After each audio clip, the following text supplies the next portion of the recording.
बाल्मीकि समुदाय की 2 महिलाओं को निवस्त्र घुमाया गया है। कल मानसून का सत्र था, संसद में तो घमासान हो गया और उसके बाद आज जो है भीम आर्मी का प्रदर्शन देखने को मिल रहा है। इस पर आप क्या कहेंगे? मैं समझता हूँ देश के प्रधानमंत्री जी को शर्म आनी चाहिए और प्रायश्चित करने के लिए उन्हें इस्तीफा दे देना चाहिए, क्योंकि 77 दिन बाद उनकी नींद खुली है। स्मृति ईरानी जी की भी 77 दिन बाद नींद खुली है। और ये वहाँ के इनके खुद के पार्टी के मुख्यमंत्री बीरेन जी, उन्होंने कल कहा कि अभी एक वीडियो सामने आई है, सैकड़ों ऐसी वीडियो हैं। शर्म नहीं आती? काहे के मुख्यमंत्री रिजाइन क्यों नहीं करते? तुमको तो चुल्ली पर पानी में डूब मरना चाहिए। मतलब वहाँ का मुख्यमंत्री मणिपुर का कह रहा है ऐसी सैकड़ों वीडियो है, ये तो एक वीडियो आई है। तो भाई तुम कर क्या रहे हो फिर? काहे के मुख्यमंत्री हो तुम? पिछले 9 साल से ज़्यादा हो गए प्रधानमंत्री जी ने आज तक प्रेस कॉन्फ्रेंस नहीं की, और कल भी की है तो मैं उसे प्रेस कॉन्फ्रेंस इसलिए नहीं मानूंगा क्योंकि उन्होंने मीडिया को तो सवाल पूछने का मौका दिया नहीं है। अपनी बात कही और चल दिए। और एक और बात, मणिपुर कह के सीधे आगे छत्तीसगढ़ पे और राजस्थान पे, थोड़ा मध्य प्रदेश और उत्तर प्रदेश गुजरात की बात भी कर देते। ऐसे नहीं चलेगा देश। देश को तोड़ने में प्रधानमंत्री जी आगे हैं। जिस तरह नफरत बढ़ रही है, बिल्किस बानो पे चुप क्यों रहे? बिल्किस बानो के साथ सामूहिक बलात्कार करके उनके परिवार के इतने लोगों की हत्या करना, उसके छोटे पेट के बच्चे की हत्या करने वाले लोगों को समय से पहले छोड़ देना, किसने छोड़ा? बीजेपी की सरकार ने छोड़ा। जब आप इस तरह करोगे, जब आप अपराधियों के साथ खड़े होगे, तो पूरे देश के अंदर अपराध बढ़ेगा।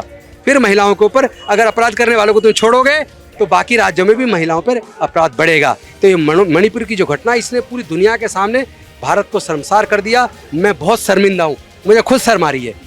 ठीक, मैं भारत का एक जिम्मेदार नागरिक होने के नाते मुझे लग रहा है कि मैं कैसे देश में हूँ, मेरे देश में हो क्या रहा है। क्योंकि देश के प्रधानमंत्री इसलिए खामोश थे क्योंकि अभी जैसे ब्रजभूषण शरण सिंह का हुआ, उसके ऊपर उनके ऊपर से पॉस्को एक्ट भी हट गया, उस पर भी नहीं बोले। या अगर यही तरह का केस का आरोप राजेंद्र गौतम पे लगा तो मैं पहले दिन जेल में होता। ये तो ब्रजभूषण शरण सिंह है, बीजेपी के बड़े नेता हैं, तो बाहर है। राजेंद्र गौतम चूंकि आम आदमी पार्टी से मंत्री थे, विधायक हैं, अगर मेरे पे आरोप होता तो मैं तो पहले दिन ही जेल में चला जाता। और आज तक जमानत नहीं होती है, बता रहा हूँ। और वहाँ पुलिस कह रही है आपको जमानत देनी है, दे दो, हमें कोई एतराज़ नहीं है। यानी पुलिस जिसको कंप्लेनेंट की तरफ से आर्ग्यू करना चाहिए, और जो काउंसिल है पब्लिक प्रोसिक्यूटर, जिसको प्रोसिक्यूटर इसकी तरफ से वहाँ पे मजबूती के साथ विरोध करना चाहिए था बेल का, वो कह रही जी बेल देनी है तो दे दो, लेकिन सख्त नहीं वो लगाइए बंदिश, ताकि वो गवाहों को वो ना करे। अरे भाई, ये देश को हो क्या रहा है? देश की कोर्ट क्या देख रही है? कोर्ट न्याय देने बैठी है, किस लिए बैठी है? ऐसा लगता है जैसे कोर्ट में जज की कुर्सी पर मनुवादी लोग बैठ गए, जातिवादी लोग बैठ गए। वो भी न्याय देते वक्त ये देखते हैं कि सामने वाले की जाति क्या है। ये घटनाएं बढ़ रही है, खुलेआम बढ़ रही है, शर्मनाक है ये। विपक्षी दल जो है वो खामोश इसलिए हो रहा है कि जब भी विपक्षी बोलता है तो ईडी और सीबीआई की जांच हो जाती है, इसलिए विपक्षी दल जो है किसी भी चीज पर अब पीछे हट रहा है। ईडी और सीबीआई को, इनकम टैक्स को मैं पहले ही बीजेपी का प्रवक्ता घोषित कर चुका हूँ। देश का मेन स्ट्रीम मीडिया, उसको भी मैं बीजेपी का प्रवक्ता घोषित कर चुका हूँ। चूँकि 2012 से इन सारे मेन स्ट्रीम मीडिया ने मोदी जी की ब्रांडिंग की, बड़े पूंजीपतियों का पैसा लगा और प्रधानमंत्री बना दिया। और इसलिए बनाया ताकि वो सारे देश के संसाधनों को बेचकर बड़े पूंजीपतियों के हाथ में सौंप दे, और उन्होंने सौंप दिया, पूरा देश बेच दिया। वो तो वैसे ही उन्होंने, हमारे एक विशाल गाजीपुर ने गाना गाया ना, बना देश विक्रेता, देखो बना देश विक्रेता, देश को ऐसे बेच रहा जैसे नाम रखा विक्रेता। तो वो तो विक्रेता हो गए हैं। देश को तोड़ने में जैसे देश का नुकसान हो रहा है, देश बढ़ रहा है, नफरत बढ़ रही है। एक दिन इतिहास लिखा जाएगा और उस इतिहास में बहुत गंदे शब्दों में देश के प्रधानमंत्री मोदी जी का नाम आएगा। मोदी जी अडानी स्कैम पर भी चुप थे और विपक्षी दल जितने भी हैं उन्होंने अपना नाम यूपीए हटाकर इंडिया रख दिया है। इस पर भी क्या कहेंगे आप? इसलिए रख दिया चूंकि अब इंडिया ही जीतेगा, एनडीए हारेगा। और हम इंडिया के साथ हैं, हम भारत के साथ हैं, और एनडीए को और मोदी जी को बिल्कुल अब जमीन पर उतार देंगे। और मोदी जो है वो अडानी स्कैम पर क्यों चुप है हमारे देश के प्रधानमंत्री? भाई वो कई नेताओं ने कहा है कि उन्हीं का पैसा लगा है, कई नेता बोल रहे हैं ना उन्हीं का पैसा लगा है, तो वो जो नेता बोल रहे हैं कुछ ना कुछ उनके पास होगा।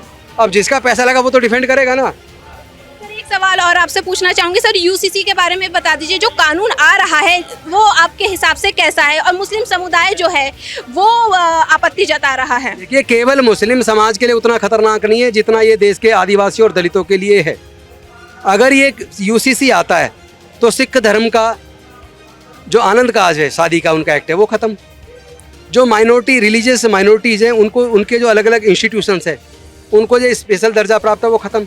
नॉर्थ ईस्ट के सारे राज्यों को जो स्पेशल दर्जा प्राप्त है वो खत्म।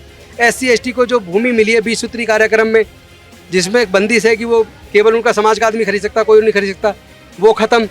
यानी कुल मिला के इसका नुकसान SC, ST, OBC, माइनॉरिटी और सभी लोगों को है, किसी एक को नहीं है। और ये बेसिकली बीजेपी केवल वोट पाने के लिए लोगों को भ्रमित कर रही है और ऐसे प्रेषित कर रही है जैसे मुस्लिम के खिलाफ हो। ये केवल मुस्लिम के नहीं, पूरे देश के खिलाफ है। ये विविधताओं का देश है। देश में विभिन्न जाति, विभिन्न धर्म के लोग रहते हैं, विभिन्न भाषा के बोलने वाले लोग रहते हैं। इसीलिए सरकारों ने समय और आवश्यकता के हिसाब से जरूरत महसूस करके उनके लिए कुछ विशेष दर्जा रखा संविधान में। उस दर्जे को खत्म करके आप UCC बना दो, हमें तो कोई आपत्ति है नहीं, पर ध्यान रखिएगा अल्टीमेटली इसका नुकसान पूरे देश को भुगतना पड़ेगा।